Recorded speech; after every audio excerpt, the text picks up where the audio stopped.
El Señor esté con ustedes. Proclamación del Santo Evangelio según San Juan.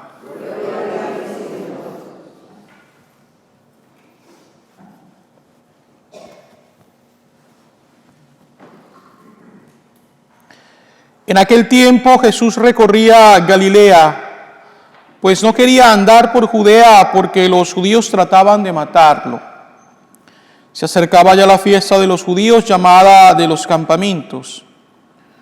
Cuando los parientes de Jesús habían llegado ya a Jerusalén para la fiesta, llegó también él, pero sin que la gente se diera cuenta, como de incógnito.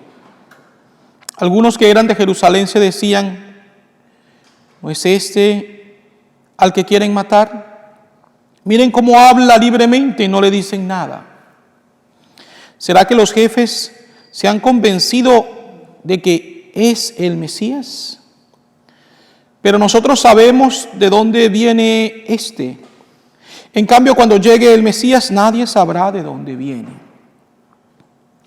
Jesús, por su parte, mientras enseñaba en el templo, exclamó: ¿con que me conocen a mí y saben de dónde vengo?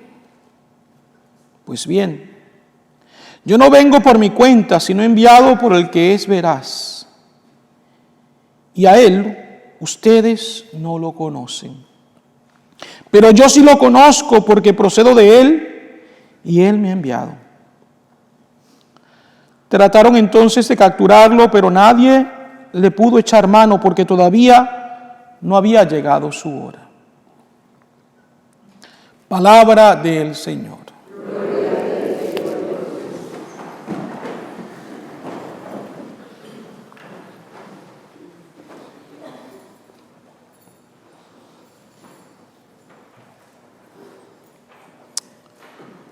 La primera lectura y el Evangelio tienen una línea común y nos presentan el tema de la persecución y el sufrimiento que la persecución conlleva.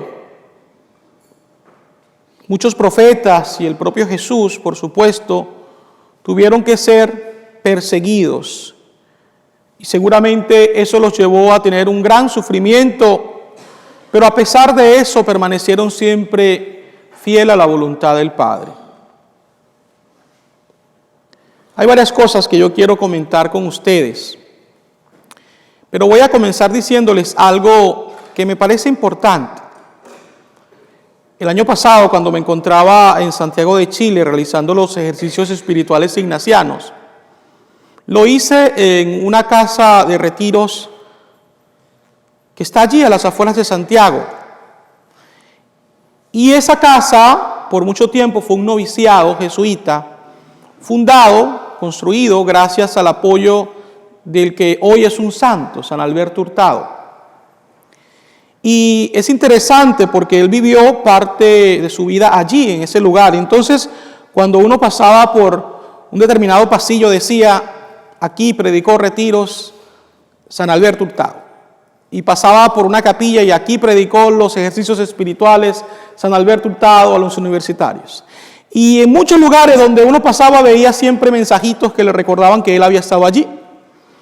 Y uno de esos días que estábamos en el retiro espiritual, en los ejercicios, le pregunté al sacerdote que me acompañaba y le dije: oye, me pregunto cómo sería vivir con un santo. Y él se permitió decirme algo.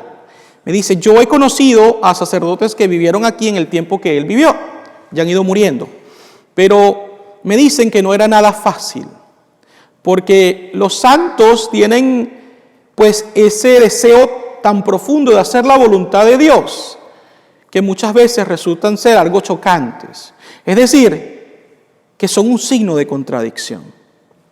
Y esto me hizo recordar las palabras a mí de Santo Domingo Sabio, aquel niño que decía: prefiero morir antes que pecar.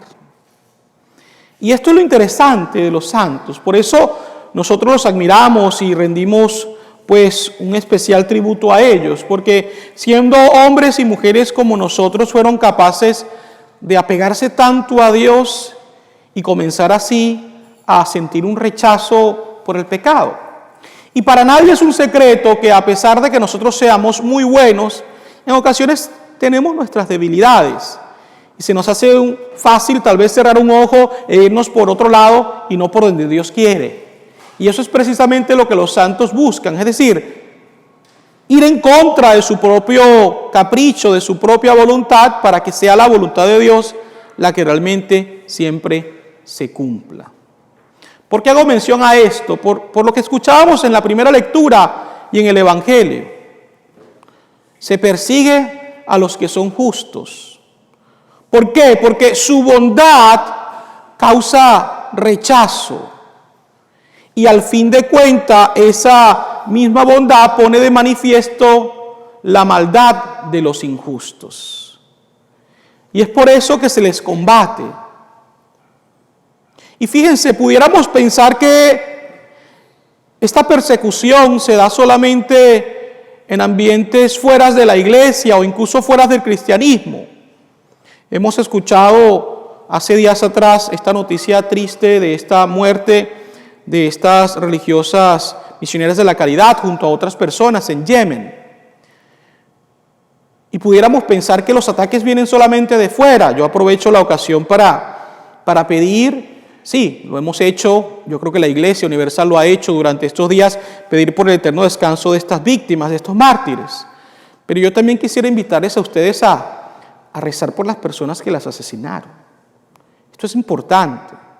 Recuérdense de este pasaje de la carta de San Pablo a los Romanos, capítulo 12, versículo 21. No te desanimes por el mal, más bien vence el mal con el bien. Y nosotros tenemos que orar por las personas que hacen mal en el mundo. Ciertamente nos duele y nos parece triste porque estas personas mueren sin haber hecho nada malo, de una manera terrible.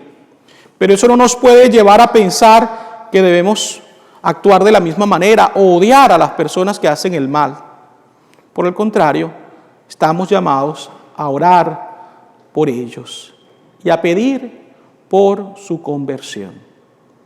Yo quisiera invitarles de manera especial que como parroquia oremos especialmente por el arrepentimiento, por la conversión de todas las personas que hacen mal en el mundo. Claro, recemos también por los mártires, pero fíjense, hay muchos más que van a rezar por ellos que aquellos que van a rezar por los que causan el mal. Y es por eso que les invito a que tomen conciencia de esto, porque es muy importante. Pero a pesar de que la persecución venga de afuera, la persecución está entre nosotros mismos muchas veces. Y por eso les ponía el ejemplo de San Alberto Hurtado, porque en ocasiones entonces nosotros nos sentimos, pues, digamos así, interpelados por la bondad, por la justicia, por la rectitud de aquellas personas que sí quieren hacer la voluntad de Dios en sus vidas. Y entonces, ¿qué pasa? Que comenzamos a llamarlos con ciertos calificativos para menospreciarlos. Es un santurrón, es una santurrona, y a la vez, pues comenzamos a criticar y criticar. Tal vez porque su buen obrar nos interpela y nos hace ver nuestra oscuridad y nuestra miseria. Sería bueno que reflexionáramos al respecto, porque sin duda alguna, desde que hemos comenzado esta cuaresma, se nos ha llamado a arrepentirnos y a creer en el Evangelio. Arrepentirnos y creer en el Evangelio. Por lo tanto, pues, pidámosle al Señor que nos dé esta gracia profunda de tomar este compromiso seriamente y de esforzarnos por ser intachables ante los ojos de Dios, de esforzarnos por hacer solo lo que a Él le agrade y no ofenderlo con el pecado. Si nosotros somos capaces de preguntarnos diariamente, esto que voy a hacer, esto que voy a decir, ¿será del agrado de Cristo? Le aseguro que eso nos ayudará a controlarnos para dejar de pecar innecesariamente como muchas veces lo hacemos. Les invito pues a que nos preguntemos con frecuencia, lo que voy a decir, lo que voy a hacer, ¿es para la gloria de Dios? ¿Es para el bien del prójimo? ¿Es para mi salvación o no? Si no es Para ninguna de estas cosas hay que pensarlo 2 y 3 veces antes de hacerlo, porque tal vez entonces no es lo que debemos hacer. Pidámosle al Señor, pues, que nos dé la gracia de poder discernir cuál es su voluntad y de poder amar a aquellas personas que quieren ser fieles al Señor y que a pesar de que nos sintamos interpelados por su buen actuar, en vez de perseguirlos, oremos para que ellos sigan su caminar de crecimiento espiritual y para que su ejemplo nos ayude a esforzarnos por llegar a ser también nosotros santos como Dios es santo. Así sea.